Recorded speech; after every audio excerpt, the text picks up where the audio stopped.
আশ-শাফি physiotherapy care, সেবার জন্য আসুন সুস্থ হয়ে।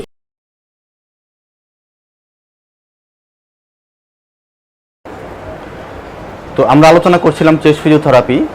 চেস্ট ফিজিওথেরাপিতে আমরা তিনটি টেকনিক অ্যাপ্লাই করে থাকি। একটা হচ্ছে পোস্টারাল ড্রেনেজ, একটা হচ্ছে ক্লাপিং বা পারকাশন, একটা হচ্ছে ভাইব্রেশন। তো আমরা এখন এই পারকাশন বা ক্লাপিং নিয়ে আমরা একটু আলোচনা করব। ক্লাপিং বা পারকাশন হচ্ছে এমন একটি টেকনিক, যে টেকনিকের মাধ্যমে আমরা কি করে থাকি, আমরা এই যে বুকের মধ্যে জমায়িত দেখা গেল যে এখানে বেশ কিছু জায়গায় কফগুলো জমা হয়ে আছে। এখন এই কফগুলোকে আমরা কি করব, আমরা লুজ করব। অর্থাৎ ক্লাপিংয়ের মাধ্যমে আমরা এই কফগুলো কি করব, বিশেষ প্রসিডিউরের মাধ্যমে এটা লুজ করব। লুজ করে কি করব, আমরা সেন্টার পার্টে নিয়ে আসব। অর্থাৎ সেন্টার পার্ট বলতে আমরা বোঝাতে চাচ্ছি এই কফগুলো এনে, এটা তো দেখা গেল যে এই যদি ট্রাকিয়া হয় তাহলে আমাদের লক্ষ্য থাকবে এটা এখানে চলে আসা। কফগুলো এখানে যদি নিয়ে আসতে পারি তাহলে কি করবে, রোগী কফ দিলে কফ কাশটা বের হয়ে আসবে। এখন এই টেকনিকের মাধ্যমে আমরা কি করব, এটা এখানে নিয়ে আসবো। তো ক্লাপিংটা করা হয় কিভাবে, ক্লাপিংটা করতে হয়, আমাদের হাতের পজিশন থাকবে এরকম এরকম একটু গর্তের মতো থাকবে, এবং এই বুদ্ধ আঙুলটা এখানে লাগানো থাকবে, ফাঁক থাকবে না দর্শক, এরকম লাগানো থাকবে। এবং একটু গর্তের মতো প্রত্যেকটা আঙ্গুল, একটা আঙ্গুলের সাথে একটা আঙ্গুল পুরো লাগানো থাকবে, ফাঁক থাকা যাবে না কিন্তু, এবং এই জায়গায় কোনো ফাঁক থাকবে না, একটু হলোর মতো থাকবে। এবং এই ক্লাপিং যখন করা হবে তখন আমার পেশেন্টের গায়ের উপরে যখন আমরা করব তখন একটা হলো সাউন্ড পাওয়া যাবে, এবং ক্লাপিং করার সময় রোগী কোনো পেশেন্ট কোনো ব্যথা অনুভব করবে না, এবং এটা রিদমিক্যালি হবে। মানে যখন করা হবে তখন একটা চমৎকার রিদম থাকবে এই ক্লাপিং করার সময়। এই তিনটা বিষয় আমাদের লক্ষ্য রাখতে হবে। এবং একটি জায়গায় যদি খুব সিভিয়ার কন্ডিশন না হয়, যদি অ্যাকিউট কন্ডিশন হয়, তাহলে আমরা একটি অংশে দেখা গেলো যদি আমরা যদি অ্যাপিক্যাল রিজনে আমরা করে থাকি তাহলে আমরা ক্লাপিং করব। আমরা ধর আগে দেখা গেলো যদি অ্যাকিউট কন্ডিশন হয় তাহলে আমরা 30 সেকেন্ড থেকে 1 মিনিট করব। হ্যাঁ, এবং এটা একটা পশ্চারাল ড্রেনেজে আমরা প্র্যাকটিক্যালি দেখাবো। পশ্চারাল ড্রেনেজে যদি দেখা যায় যে তাকে 15 মিনিট আমরা শো অবস্থা রাখি, পশ্চারাল ড্রেনেজ করে রাখি, তাহলে এখানে ওই অবস্থায় এই 30 সেকেন্ড থেকে 1 মিনিট আমরা কয়েকবার আমরা এই প্রসিডিউরটা আমরা চালাবো। কিন্তু যদি ওই পেশেন্টটি সিরিয়াস কন্ডিশন হয় এবং সিভিয়ার কন্ডিশন, ক্রনিক কন্ডিশন হয়, এবং যদি মিউকাস বা কফ যদি জমা থাকে, তাহলে আমরা সেখানে 3 থেকে আমরা 5 মিনিট আমরা কি করতে পারি, আমরা পারকাশন আমরা চালাতে পারি। সেটা অ্যাকর্ডিং টু কন্ডিশনের উপর ডিপেন্ড করবে। দিনে কয়েকবার এটা করা যেতে পারে, এই অ্যাকুট কন্ডিশনে দিনে কয়েকবার করা যেতে পারে, রোগীর অবস্থার উপর ডিপেন্ড করে। কিন্তু মূলত অ্যাকুট কন্ডিশনে আমরা 30 সেকেন্ড থেকে 1 মিনিট করব, সিভিয়ার কন্ডিশনে আমরা 3 থেকে 5 মিনিট করব, এবং পশ্চারাল ড্রেনেজ অবস্থা কয়েকবার আমরা এরকম প্রসিডিউর চালাবো। তো কোন কোন ক্ষেত্রে আমরা এই পারকাশন করতে পারবো না, সেগুলো হচ্ছে নাম্বার 1 হচ্ছে যদি আমাদের কোনো পেশেন্টের অস্টিওপোরোসিস থাকে, মানে যেগুলো অস্টিওপোরোসিস সম্পর্কে তো আমরা অনেকেই জানি, তারপর একবার আমরা রিভিউ করতেছি যে বোনসের এমন একটি কন্ডিশন যে বোনসগুলো খুব ফ্র্যাগল হয়ে যায়, অল্পতে ভেঙে যাওয়ার প্রবণতা থাকে, বোনসের ডেনসিটি অনেক কম থাকে, এবং সেই পেশেন্টগুলো যদি আমরা পারকাশন করি, আল্লাহ না করুক, সেই প্রশ্নে এক দুর্ঘটনা ঘটে যেতে পারে। বর্তমান আরেকটা ইনফরমেশন দিয়ে রাখি, বর্তমান আমাদের এই আধুনিক সমাজে যান্ত্রিকতার কারণে আমাদের অনেক ইয়াং পেশেন্ট আছেন যারা, বিশেষ করে মহিলারা, পুরুষরাও তাই, যে তাদের বডিতে যে বোনসের ডেন্সিটি অনেক কমে গেছে। তার কারণ হচ্ছে তারা সূর্যের আলো তাদের গায়ে লাগে না। সূর্যের আলো না থাকার কারণে আমরা জানি যে আমাদের ভিটামিন D3 উৎপন্ন হয় না। ভিটামিন D3 সূর্যের সাথে আমাদের স্কিনের কোলেস্টেরলের সাথে একটা বিক্রিয়া ঘটে, ভিটামিন D3 তৈরি হয়, যে ভিটামিন D3 আমাদের ক্যালসিয়ামকে অ্যাবজর্ব করতে সাহায্য করে, বোনসের ডেন্সিটি বাড়ায়। এখন যেহেতু রোদ পায় না, সেহেতু ভিটামিন D3 উৎপন্ন হয় না, যার ফলে ক্যালসিয়াম আমাদের শরীরে বোনসে যায় না, এবং এর ফলে কি হয়, অস্টিওপোরোসিস হওয়ার প্রবণতা অত্যন্ত বেড়ে যাচ্ছে, এবং হচ্ছেও তাই। এবং অনেক পেশেন্ট আছেন যারা যে লো ব্যাক পেইন এবং সারা বডিতে এক ধরনের পেইন, একটু হাঁটলেই একটু দাঁড়ালে ব্যথা করতেছে, তার মূলত অনেকটাই অন্যতম কারণ হচ্ছে এই অস্টিওপোরোসিসের প্রবণতা। তো এই বিষয়ে আমরা লক্ষ্য রাখবো। এছাড়া রিপ ফ্র্যাকচার, অনেক সময় অনেক পেশেন্ট আছে রিপ ফ্র্যাকচার হয়ে আছে, সেক্ষেত্রে কিন্তু আমরা কি করবো না, আমরা পারকাশন করবো না। এছাড়া ব্লিডিং ডিসঅর্ডার থাকতে পারে কারো ক্ষেত্রে।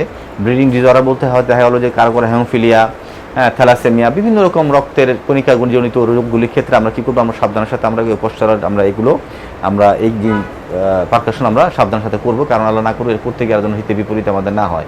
এছাড়া আমরা কি করবো না, যে স্পাইনে করবো না, স্টারনামে করবো না, স্টারনামের উপর আমরা কি করবো না, আমরা পারকাশন আমরা করবো না। আমাদের লাংস স্টমাকের উপর আমরা পারকাশন করবো না, এবং আমাদের বডি যে স্পাইন, যে আমাদের যে মেরুদণ্ড, যে মাঝখানে যে বোনস আছে, আমাদের ভার্টিব্রাল কলাম, এই স্পাইনের উপর আমরা কি করবো না, আমরা পারকাশন করবো না। এবং লোয়ার ব্যাক, লোয়ার ব্যাকে যে কিডনি, তারপরে আমাদের এই বিভিন্ন স্প্লিন ভিতরে পিছন দিকে যেগুলো আছে সেগুলো আমাদের কিডনি থেকে শুরু করে স্প্লিন কিডনি এই অঞ্চলে আমরা কী করবো না, আমরা পারকাশন আমরা করবো না। এই জিনিসগুলো আমরা কী করবো, লক্ষ্য রাখবো। এবার আসি আমরা যে ভাইব্রেশন হচ্ছে একটি টেকনিক, আমরা দেখাবো প্র্যাকটিক্যালে পরবর্তী সময়। একটা হাতের উপর একটা হাতে রাখতে হবে এবং আর্ম এবং ফোরআর্ম, শোল্ডার এবং আর্মের মাধ্যমে একটি ভাইব্রেশন দিব আমরা, যে ভাইব্রেশনের মাধ্যমে ওই সেন্টারে যেখানে একটু আগে যে বললাম আমরা, এই জায়গায় হলো এই যে কপ রয়েছে, এই কপগুলো আমাদের কি সেন্টার পাশে আনার জন্য আমরা এমন একটা ভাইব্রেশন আমরা দিব যে ভাইব্রেশনের কপটা খুব ইজিলি সেন্টার পার্টের দিকে আস্তে আস্তে চলে আসতে সহযোগিতা হবে। এই পদ্ধতিগুলো আমরা অ্যাপ্লাই করলে আল্লাহর মেহেরবানিতে এই কপগুলো বের হয়ে আসবে এবং রুগী ইজিলি কপ সেন্টার পার্টে আসলে কপ দিলে কপটা বের হয়ে আসবে। তো আমরা আলোচনা করছিলাম চেস্ট ফিজিওথেরাপির। আলোচনার দুইটি বিষয় নিয়ে আমরা অলরেডি আলোচনা হয়েছে, একটা হচ্ছে পারকাশন বা ক্লাপিং, আর ভাইব্রেশন, দুইটা বিষয় আলোচনা হয়েছে। আমরা এখন পোস্টারাল ড্রেনেজ নিয়ে আমরা আলোচনা করব। দর্শক, পোস্টারাল ড্রেনেজ হচ্ছে আমাদের যে গ্রাভিটির এই অ্যাকশনটাকে কাজে লাগিয়ে আমরা আমাদের বুকে সঞ্চিত কপকে আমরা কী করবো, সেন্টার পার্টে নিয়ে আসবো। এবং এই প্রসিডিউরটা কি বলতেছে, পোস্টারাল ড্রেনেজ। অর্থাৎ পোস্টারাল ড্রেনেজ হচ্ছে এমন একটি পজিশন, যে পজিশনে আমরা জানি যে আমাদের পৃথিবী আমাদের তার কেন্দ্রের দিকে আমাদেরকে টানতেছে। আমি যে দাঁড়িয়ে আছি কারণ কি, আল্লাহর মেহেরবানিতে গ্রাভিটির কারণে। একটি কলম যদি আমি এখানে ফেলে দেই, ছাড়ি, তাহলে নিচে পড়ে যাবে, চলে যেতে পারতো বা অন্য কোনো দিকে চলে যেতে পারতো, কিন্তু নিচে কেন যাচ্ছে, তার অভিকর্ষ ত্বরণের কারণে। অনুরূপভাবে আমরা যখন একটা পেশেন্টকে যদি আমরা কী করি, একটা টেকনিক, একটা পজিশন যদি আমরা রাখি, তাহলে এই কপগুলো কী করবে, আস্তে আস্তে তার এই সেন্টার পার্টে চলে আসবে। এবং এই যে চলে আসাকে আমরা যে এই প্রসিডিউর, যে পদ্ধতিতে আমরা করব, সেই পদ্ধতিটাকে বলা পোস্টারাল ড্রেনেজ। দর্শক, এই পোস্টারাল ড্রেনেজের কিছু সূত্র আছে। সেই সূত্রটা হচ্ছে এই, যে পোস্টারাল ড্রেনেজ করার সময় আমরা কি করব, আমরা সকালে নাস্তার আগে, আমার সবচেয়ে বেটার টাইম হচ্ছে যে সকালে নাস্তার পূর্বে, দুপুর ভাত খাওয়ার পূর্বে এবং রাতে শোয়ার আগে, তিনভাবে আমরা তিনটি সময় আমরা পোস্টারাল ড্রেনেজ আমরা করতে পারবো। প্রত্যেকটি পোস্টারাল ড্রেনেজ আমরা 15 থেকে 20 মিনিট আমরা সর্বোচ্চ সময় নিতে পারবো। যদি সিভিয়ার এবং খুব গভীর কপ হয়, যেটা কপগুলো অনেক শক্তভাবে লেগে থাকে, সেই কপগুলির ক্ষেত্রে আমরা সর্বোচ্চ আধা ঘন্টা আমরা পোস্টারাল ড্রেনেজ করতে পারবো, বেশি নয়। তো এই পোস্টারাল ড্রেনেজ আমরা দিনে 3 বার করতে পারবো এবং সর্বোচ্চ 20 মিনিট করতে পারবো।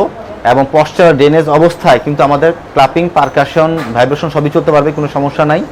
এবং দিনে এই কতটুকু সময় আমরা দিব, কোন পজিশনে রাখবো, সেটা পেশেন্টের অবস্থার উপরে, কোন লোবে কীভাবে পজিশন, সেটা আমরা সেই অনুযায়ী রোগী ডায়াগনোসিস করার পর আমরা সেই পোস্টারাল লোবগুলো পজিশনগুলো আমরা করে দিব এবং কপগুলি বের করতে আমাদের সেন্টার পার্টে আনতে কী করবো, আমরা সাহায্য করবো। মূল কথা হচ্ছে পোস্টারাল ড্রেনেজ আমরা কী করবো, আমাদের লক্ষ্য থাকবে কপগুলিকে সেন্টার পার্টে আনা, যাতে রোগী ইজিলি বের করে দিতে পারে।